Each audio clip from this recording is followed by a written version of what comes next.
The security guard's hand hit my chest before I even cleared the ICU curtain. "Ma'am, step back. You're not authorized." Inside, my little girl's voice rasped around a tube. "Mommy, please." And Diane, my ex-husband's mother, said it like she was ordering coffee. She signed the guardianship. "I'm her legal caregiver now." Lily's monitor screamed faster, and Diane didn't blink. Hank stood behind her, arms folded, watching me like I was the problem. Brooke held my purse by the strap, casually, like it belonged to her. I pressed my palm to the glass. "She's scared. Let me sit with her." Diane tilted her head.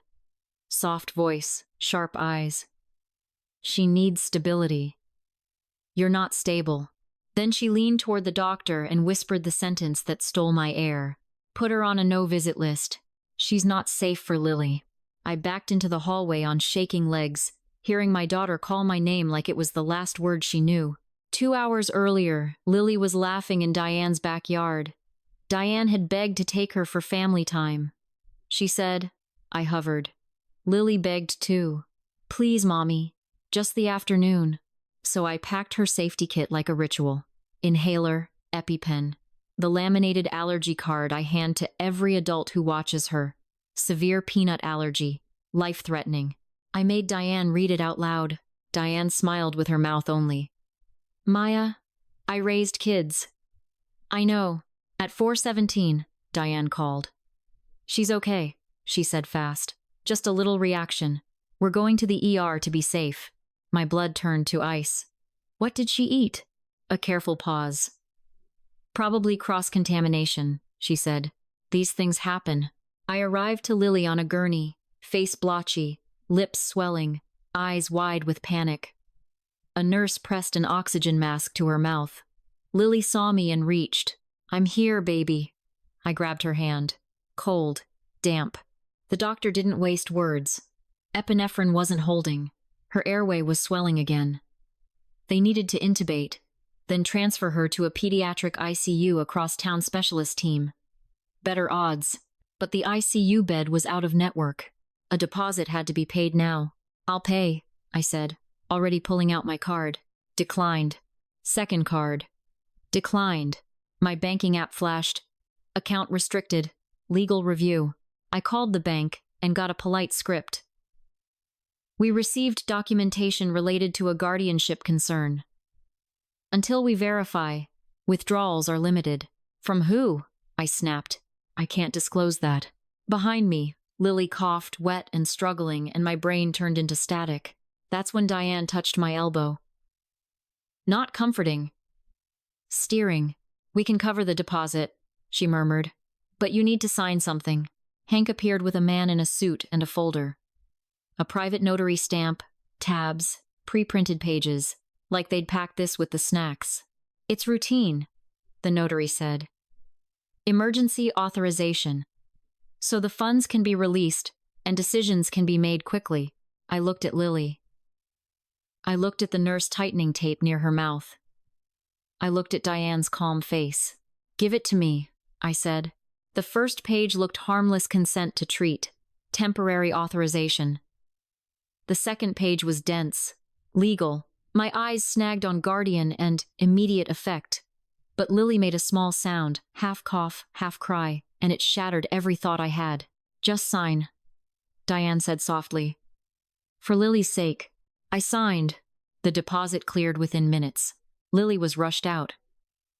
Then we got to the pediatric ICU and handled it, controlled it. I tried to enter Lily's room. The nurse scanned my name and frowned. "I'm sorry. You're restricted." "Restricted by who?" "By the child's legal guardian," she said, voice dropping. I laughed once, sharp and wrong. "I'm her mother." The nurse's eyes slid away. "Not according to what we have on file." A social worker stepped in with copies. "Miss Patel," she said gently, "it appears you signed a temporary guardianship transfer." She placed the paperwork in my hands. The title was bold, proud. Temporary guardianship transfer, immediate effect. Immediate? Not for surgery? Not for payment? Immediate. "This isn't what they told me," I whispered. "I understand," she said. and understanding didn't change anything. We have to follow documentation. Through the glass, Diane sat in the chair beside Lily's bed, my spot, stroking my daughter's hair like it was proof. Lily's eyes fluttered open, drugged but aware. She searched, found me, and her brows pinched in fear. I pressed my fingers to the window and mouthed, "I'm here." Diane followed Lily's gaze, saw me, and walked out like she was granting mercy. "You shouldn't be here," she said. "I'm not leaving." Diane's smile stayed polite. "You will. And if you fight, I'll tell the court you're disrupting Lily's recovery." Court. The security guard shifted, ready to escort me down the hall like I was a thief. My legs wanted to run into Lily's room, into the bed, into the space where I belonged, but my body froze. Because if I pushed, Diane would call it unsafe and make it evidence. I kept my voice low. "What exactly did I sign?" Diane didn't even glance at Lily. "A safeguard," she said. "You were overwhelmed." Behind her, Brooke added, syrupy, "You were hysterical, Maya. Lily needs calm." She said it while holding my purse and keys, everything I'd set down when I ran into the ER bay, like I'd forfeited the right to carry my own life. Through the glass, Lily's fingers twitched in her sleep, searching for a hand. Diane held them anyway. Lily stayed tense, even sedated. A doctor stepped out and spoke to Diane first. "She's stable," he said. Diane nodded. "And discharge planning? We'll discuss options tomorrow," he replied. Options. Like my child had multiple owners. I got to a vending machine alcove, stared at the guardianship title again, and noticed a line under my signature I didn't remember. "Parent acknowledges current inability to provide safe care." My stomach turned. That sentence wasn't about medicine. It was about taking my daughter from me. And I still didn't know what Diane had done to trigger Lily's reaction in the first place. I sat in my car with the engine off, staring at the hospital lights, while my phone shook in my hand from non-stop notifications. First was my bank, custodial review in progress. Then the trust portal, an account I rarely touched because it made me feel like my daughter's grief had a login. Change of custodial information pending approval.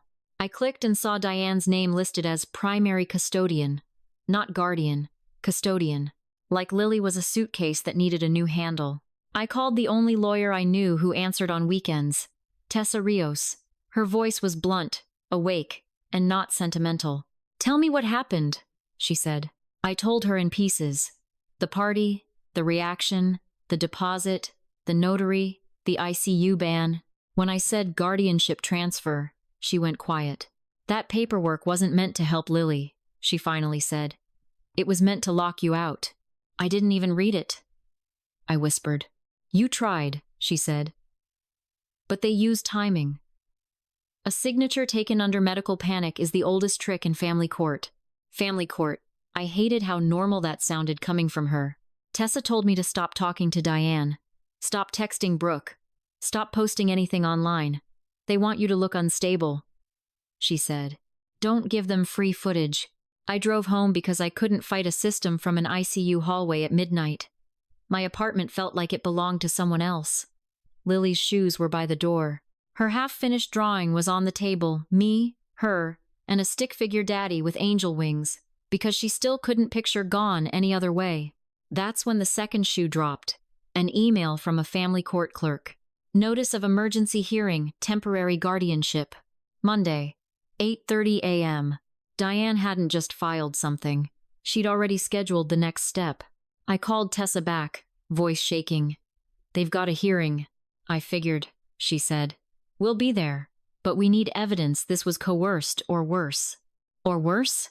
I repeated. Tessa's tone lowered. "Maya, why did your bank freeze your funds within minutes? Courts don't move that fast." "Someone prepared. I didn't sleep. I made lists instead." "What can I prove?" "What can I get?" "Who saw what?" At 6 a.m., I started pulling every piece of paperwork my ex-husband ever shoved into a drawer. Ethan died last spring. Construction site accident. Quick and senseless. Lily was 5. She cried for weeks and then, one night, asked me if we could mail him a picture so he'd know we were okay. That's how her brain tried to survive. Diane acted devastated in public. In private, she asked about the trust before the funeral flowers wilted. Ethan's life insurance paid into a trust for Lily. The trustee was Diane because Ethan always let his mother handle things. I hated it, but fighting it back then felt like fighting a ghost while trying to keep Lily eating and sleeping and breathing. Now I dug out the trust agreement and read it like it was a map out of a burning building. I found the clause Diane was banking on. If the custodial parent is deemed unfit or unable to provide safe care, the trustee may designate an alternate guardian to protect the child and the trust. Deemed unfit, alternate guardian. That line under my signature suddenly made sense. But 2 pages later, another clause made my pulse jump.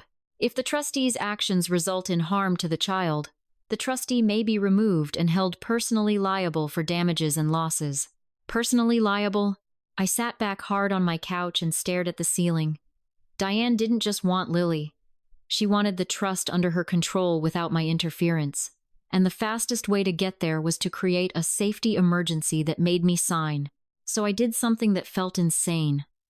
I drove to Diane's neighborhood and parked across the street, because I needed to know what happened at that party. Around noon, Brooke's minivan pulled into Diane's driveway. She dragged a heavy trash bag to the curb, glanced around, and shoved it behind the recycling bin like she was hiding it. I waited until she went inside. Then I walked over like I belonged there, heart hammering, and opened the bag. Inside were bakery boxes, cookie boxes. One label slapped me in the face. Peanut butter bliss. My hands went cold. Lily's allergy wasn't a maybe. Diane knew that. Brooke knew that. Everyone knew that because I never shut up about it because shutting up could kill my kid. I took photos. I took the box. I sealed it in a zip bag from my car. Back home, I called the hospital records department and requested ER notes. I asked for the intake report from the first ambulance. I emailed the pediatric ICU about the chain of custody for Lily's belongings because Brooke taking my purse wasn't just rude, it was weird. Why did she need my phone? Why did she need my keys? Then I checked my Apple ID login history. There was a new device logged in at 4:41 p.m., right when Lily was wheezing in the ER, attempting to access my email. Location: Diane's zip code. My throat tightened. Brooke hadn't just held my purse. I forwarded the screenshot to Tessa with a single sentence. They accessed my accounts from their house. Tessa replied fast. Don't confront. Save everything. Sunday night, I went back to the hospital anyway. Not to fight the desk. Just to see Lily breathe through the glass and remind myself why I wasn't going to fold.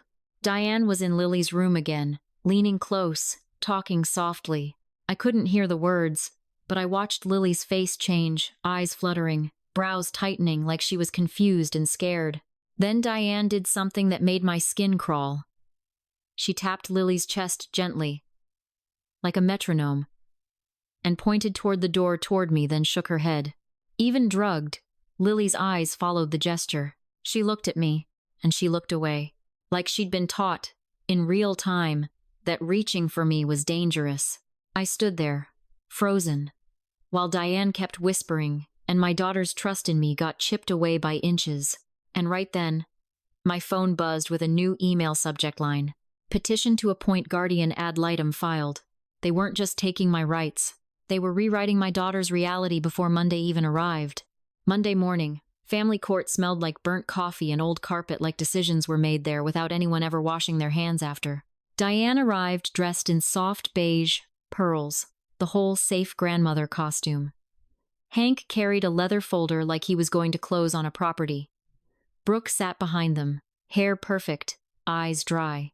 I showed up in yesterday's jeans because I'd spent the night saving screenshots and rereading legal clauses instead of sleeping. Tessa met me outside the courtroom and handed me a bottle of water like she'd done this 1,000 times. Let me talk, she whispered. Before we went in, quick thing. If you're watching this and you can already feel how ugly family can get when money and control show up, hit like and subscribe. And stay with me. Because what happened after this hearing flips everything I thought I knew. The judge was a woman with tired eyes and a voice that didn't rise for anyone. She looked at the file, then at me, then at Diane. "We're here on an emergency guardianship petition," she said. "Child is hospitalized. Temporary transfer signed." Diane's attorney stood first. He didn't call me a bad mother. He didn't have to. He used words like concern, instability, pattern. "Miss Patel became emotionally dysregulated at the hospital," he said. "The child's well-being required calm decision-making."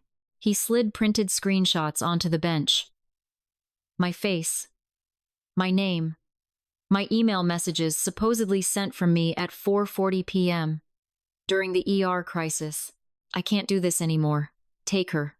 I'm done." My stomach dropped. Those weren't my words, but they were on paper, with my account header. Brooke's little hack wasn't just snooping. It was a script. Tessa didn't flinch. "Your Honor," she said, "we have evidence Miss Patel's accounts were accessed from the petitioner's address during the medical emergency." She submitted my Apple ID login history, location, timestamps. Then she submitted something else. The hospital intake note listing possible peanut exposure at caregiver's residence. Diane's smile tightened, barely. "We don't even keep peanuts," she said softly, like she was offended at the concept. Tessa held up the zip bag with the cookie box label. "Then perhaps you can explain why this was in your trash," she said. For the first time, Diane looked annoyed. Not scared, annoyed. Like we were wasting her morning. Her attorney pivoted smoothly. "This is speculation," he said. "What's not speculation is Miss Patel's inability to pay for care. Her accounts were frozen." He said it like I was irresponsible, not sabotaged. I started to speak. Tessa's hand touched my wrist under the table. "Don't." So I swallowed my rage and listened, while Diane painted herself as the hero who stepped in. Then the judge asked Diane one simple question. "Why did you have a notary at the hospital?" Diane blinked once. "We were prepared," she said. "For Lily. We knew Maya would be overwhelmed." Overwhelmed. That word again, dressed up as compassion. The judge sighed. "Given the child's current medical state," she said, "I'm maintaining the temporary guardianship until a full hearing. Miss Patel will have supervised visitation arranged through the hospital social worker. A guardian ad litem will be appointed." My ears rang. "Supervised?" I croaked. The judge didn't look up. "This is temporary." Temporary. The word that can ruin your life while everyone pretends it's gentle. Outside the courtroom, Diane approached me like we were at a church bake sale. "You see?" she said quietly. "This is calmer. This is better for Lily." "Lily wants me," I hissed. Diane's smile stayed polite. "Lily wants what she's taught to want." Tessa pulled me away before I said something that would become hostile behavior in a report. In the hallway, she leaned close. "They're moving fast," she said. "But so are we. I got the ER security request approved." "What does that mean?" I asked. "It means we might have video of what happened before you signed," she said. "And if we have that, we have coercion." That should have felt like hope. It felt like a countdown. Back at the hospital, the social worker handed me a schedule like I was a divorced aunt, not Lily's mom. 30 minutes at 2 p.m. Supervised. When I finally sat by Lily's bed, a stranger chair between us like a barrier, she stared at me with a confusion that tore me open. "Mommy," she whispered, voice raw. "Did I do bad?" "No, baby," I said fast. "You did nothing wrong." She hesitated, eyes flicking to the social worker's badge. Grandma Diane said, "You get mad and you forget me." My throat closed. Lily nodded, small. "She said she's going to keep me safe." Safe. Diane's favorite weapon. I tried to keep my face calm because Lily was watching for cracks. "I will always come back," I said. "No matter what anyone says." Lily's fingers curled around mine for a second, then loosened, like she was scared to hold on too hard. When my 30 minutes ended, the social worker stood up immediately, like she'd been waiting for the exact second to separate us. As I walked out, I heard Diane's voice behind me, sweet as syrup. "See? That wasn't so hard. We can share. Share. Like my child was a timeshare. In the parking lot, Tessa called. I got something, she said. Her voice was tight, the way it gets when lawyers find the hidden blade. The guardianship packet you signed? She said. It included a caregiver acknowledgement. So? So Diane also signed, Tessa said. She signed that Lily was in her care when the exposure happened. And she accepted responsibility. I stopped walking. Responsibility for what? For Lily's injury, Tessa said. Which means, if we prove negligence or intent, Diane isn't just losing trustee status. She's personally liable. Personally liable, Tessa continued. And Maya, the hospital security office just confirmed something else. What? I whispered. There's a video clip, she said. Diane, handing Lily something to eat. My lungs forgot how to work. Send it, I said. I'm trying, she replied. But they're dragging their feet. And one more thing, Diane requested. Lily's discharge plan be updated. Updated to where? Tessa didn't answer right away, and that pause told me everything. Maya, she said, they're trying to take Lily home with them. And I realized the court didn't just give Diane papers. It gave her a head start. I sprinted back into the hospital like my shoes were on fire. At the nurse's station, I saw it. A clipboard with discharge release to guardian and Diane's name typed beneath it. I grabbed it. No, I said out loud. Absolutely not. The charge nurse looked torn. Miss Patel, the court order. The court order is temporary, I snapped. And she's being manipulated. The nurse's face tightened. I'm not saying you're wrong. I'm saying I can't ignore what's on file. Diane appeared behind me, perfectly timed, like she'd been listening. Maya, she said softly. Don't do this here. Lily gets anxious. She said my daughter's name like she owned it. I pushed past her into Lily's room. My baby was sitting up for the first time, pale and shaky, stuffed bunny tucked under her arm. Her eyes lit up when she saw me, then flicked behind me, checking who was allowed to be happy. Mommy, she whispered. I'm here, I said, voice cracking. I stepped closer. The social worker stepped in front of me. Miss Patel, we need to keep this calm. Calm. Always calm. Always code for compliant. Diane glided to Lily's bedside and brushed hair off her forehead. Sweetheart, you're coming to Grandma's house, she said. It's safer. Mommy needs to rest. Lily's face tightened. But I want Mommy. Diane's thumb rubbed Lily's wrist in tiny circles, comfort that doubled as pressure. Mommy gets upset, she murmured. Remember? We don't want you to get sick again. My stomach clenched. Lily looked at me like she was trying to solve a puzzle she didn't want. I forced a smile. Baby, look at me. You didn't get sick because of me. You got sick because something you ate wasn't safe. Diane's eyes flashed. Maya, Lily swallowed. Grandma said. The peanuts were in Mommy's house. My vision blurred with rage. That's a lie, I said, too quickly, too sharp. The social worker stepped closer, pen poised like a weapon. I inhaled hard and lowered my voice. I'm sorry. I'm not yelling at her. I'm correcting a lie. Diane's face softened into that practiced concern. See? She said to the social worker. She escalates. Hank rolled a wheelchair into the room. Brooke held a small tote bag with Lily's discharge meds. They were already packed. Like Lily was a package being shipped. I stepped between Lily and the wheelchair. You can't take her out of the hospital without talking to Tessa. Diane's smile tightened. I already did, she said. My attorney advised me to follow the court order. The nurse cleared her throat. We have to release the child to the guardian listed. I looked around the room at the staff, the papers, the calm faces, and realized the system was a hallway with locked doors. The only thing moving freely was Diane. So I did the only thing I could do without getting myself arrested in front of Lily. I leaned down, kissed my daughter's forehead, and slipped my hand under the stuffed bunny she clutched. There was a silicone tracker in the seam. I'd sewn it in last year after a playground scare. Lily called it her Magic button. I clicked it once, just to be sure it was live. Then I let them wheel her out. Lily's eyes stayed on me the whole time. She didn't cry. That was the worst part.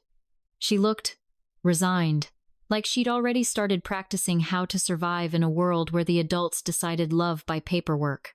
Diane turned at the doorway and said, softly enough that only I could hear, "Don't make me do the restraining order next." I waited until they were out of sight. Then I called Tessa with shaking hands. "They're discharging her to Diane," I said. "I know," Tessa snapped. "I'm filing an emergency motion right now. Do not follow them to their house." "I'm not letting them disappear with my kid," I said. Tessa exhaled. "Then be smart. If they say you harassed them, it helps their case." I stared at the elevator doors. Smart felt impossible. I drove home, sat on my couch, and watched the tracker dot move across the map. Not toward Diane's address. Past it. My heart thudded. "Where are you going?" The dot kept moving highway speed. Then it crossed the state line. I couldn't breathe. Diane wasn't taking Lily home. She was taking her away. I grabbed my keys and drove, hands tight on the wheel, following a blinking dot like it was a heartbeat. The dot stopped 2 hours later, at a place that wasn't a house. It was a parking lot.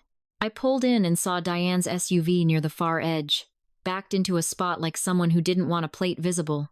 Hank stood outside talking to a man in a dark jacket. Brooke was at the rear door, helping Lily out. Lily's legs shook. She clung to the bunny, my bunny, like it was the only thing she trusted. A second SUV pulled up. Its driver got out, opened the back door, and I saw a child car seat already strapped in. My blood went cold. They weren't just traveling, they were transferring her. I stayed low behind my steering wheel and called 911 with one hand. "My daughter is being taken across state lines by her grandparents," I whispered. "There's a custody dispute. I have reason to believe they're trying to remove her from jurisdiction." The dispatcher asked for details. I gave them the case number, my name, Diane's name, the location. Everything my mouth could force out while my eyes stayed glued to Lily. Then I watched Diane crouch to Lily's level and say something I couldn't hear. Lily shook her head. Diane's hand closed around Lily's wrist, not hard enough to look violent, just firm enough to be control. Lily looked around the lot like she was searching for me without knowing she was allowed to. She hugged the bunny tighter. The man in the dark jacket opened the second SUV's rear door, and Brooke lifted Lily under the arms like she was moving a suitcase, not a child. I started to open my car door. Then my phone buzzed, Tessa calling. "Maya," she said, breathless. "Listen to me. The guardian ad litem. She's Diane's cousin. I just confirmed it." My head spun. "What?" "They didn't randomly get assigned," Tessa said. "This whole thing is wired." Across the lot, Lily's feet left the pavement. Brooke was putting her into the other car. I dropped the phone in my lap and ran. I didn't feel my feet hit the pavement. I just moved across the lot, heart slamming. "Maya," Diane snapped when she saw me. "Stop. You're frightening her." Lily turned at the sound of my name, and her whole face crumpled. "Mommy." Brooke tightened her arm around Lily's waist, holding her in midair like luggage. "Put her down," I said, loud enough that strangers looked over. A man in a dark jacket stepped in front of me like a bouncer. "Ma'am, back up." "Who are you?" I demanded. He didn't answer. Diane did, smooth and calm. "He's with the medical transport. Lily needs a structured recovery placement." "A recovery placement?" My voice shook. "She needs her mother." Sirens cut through the air. 2 patrol cars rolled in. An officer lifted a hand. "Everyone stay where you are." I forced my hands up, palms open. "Officer, that's my daughter. Her grandparents discharged her and drove her across state lines. I have an active family court case. They're trying to transfer her to another vehicle." I gave him the case number. I showed the tracker map blinking on my phone. I showed the Apple ID login history from Diane's zip code. I showed photos of the peanut cookie box. Diane sighed like I was being dramatic. "She's unstable," she told the officer gently. "The court appointed us temporarily." "We're doing what's best for Lily," Lily answered before I could. She reached for me and whimpered. "Mommy, please." The officer's gaze snapped to her. "Set the child down," he told Brooke. Brooke lowered Lily. Lily stumbled, then ran to me so fast she nearly fell. I caught her and felt her ribs shake against my chest. "She said you'd get me in trouble," Lily whispered into my shoulder. "Nobody's getting you in trouble," I murmured. "You're safe. Here's where I need you for a second." If a relative truly believes they're acting for a child's good, does that excuse lying to the child, hacking a parent's accounts, and using a medical crisis to grab control? Or is that just abuse wearing a nicer outfit? Comment what you think and share this, because families like this thrive in silence. While I held Lily, the officer verified the emergency order status and called the on-duty judge. Within the hour, the updated directive came through. Lily stayed with me pending a full hearing, no out-of-state placement, and a freeze on any trust changes. Diane read the officer's screen and finally lost her softness. The officer didn't argue. Diane crouched to Lily's level anyway. "I did this to keep you safe," she said. Lily clutched my shirt and whispered, loud enough for Diane to hear, "I don't feel safe with you." Diane's face twitched just for a second, then the mask returned. That night, Lily slept in my bed with her bunny under her chin. I checked the locks twice and didn't apologize for it. 2 days later, Tessa got the hospital security clip released. Grainy, but clear. Diane handing Lily a cookie from a plate, smiling. While I was still driving to pick her up, Lily hesitated, then ate it. Minutes later, Diane's body language changed like she'd been waiting for the reaction to start. Prepared. At the full hearing, Tessa laid out the timeline. Hacked accounts, the notary waiting at the ER, the guardianship language slipped under my pen, the cookie evidence, the discharge attempt, the out-of-state transfer car seat. The judge's tired eyes sharpened. She ended Diane's temporary guardianship, ordered no contact pending investigation, and referred the fraud pieces for review. Then came the part Diane never planned for, the trust. Because the trustee clause tied liability to harm, and because Diane's actions were now documented, the court replaced her with an independent fiduciary. No family control. No, just let me handle it. After court, Tessa pulled me aside and showed me the paperwork Diane tried to use that day in the parking lot. It wasn't a normal medical referral. It was a contract with a private compliance transport service, one of those companies that claims it helps families manage difficult children. Except Lily isn't difficult. She's 6. She's allergic to peanuts. That's it. Diane's attorney had filed it under a loophole called temporary placement for medical compliance, trying to frame me as the obstacle to Lily's care. And the guardian ad litem they pushed so hard for? Tessa confirmed what she'd suspected. The woman was Diane's cousin by marriage. Not disclosed, not random, just another quiet string tied to Diane's hand. We also discovered something that made my skin crawl all over again. In Diane's folder, obtained through subpoena, were printed school transfer forms for an out-of-state district, already filled out with Lily's name and Diane's address. There were even lines highlighted where custodian could be listed as grandparent. They weren't thinking about a weekend. They were planning a new life that didn't include me. In the hallway afterward, Diane finally dropped the act. "This is for family," she spat. I held Lily's hand and kept walking. "No," I said. "This was for control, and you used my child as the rope." Weeks passed. Lily's appetite came back. The nightmares got shorter. She still asked, sometimes, "They can't take me, right?" And every time I answered, "No, baby, not anymore." I felt something in my chest unclench. Ethan is still gone. That grief doesn't care about court orders. It shows up in empty chairs at school events and in crafts Lily doesn't know what to do with. But my daughter is with me, safe, heard, believed. And I keep thinking about Diane's first line in the ICU. She signed, like motherhood was a document you could transfer while a child struggled to breathe. So tell me, if you were me, would you have shown mercy because it's family? Or would you have pushed even harder and made sure everyone knew exactly what they did?